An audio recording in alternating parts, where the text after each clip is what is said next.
Welcome to Geminate Consultancy Services. Let's see how to design a dynamic Navbars by using Snippets tools. Click Edit button. Click on Default Navbar to show Style panel, in which you can customize your Navbar. You can select your desired snippet for Navbar.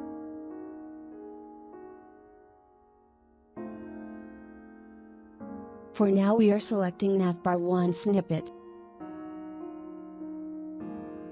Click Save and Reload button to save Navbar 1 snippet.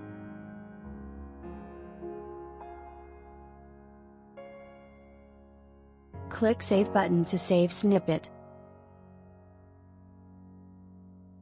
After adding Navbar 1 snippet, Navbar will look like this. Click Edit button. Click on Default Navbar to show Style panel, in which you can customize your Navbar.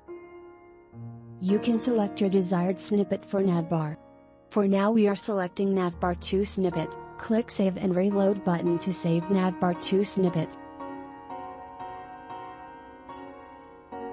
Click Save button to save snippet. After adding Navbar 2 snippet, Navbar will look like. The link to the next video is in the description. Don't forget to like and subscribe our channel. Thank you for watching.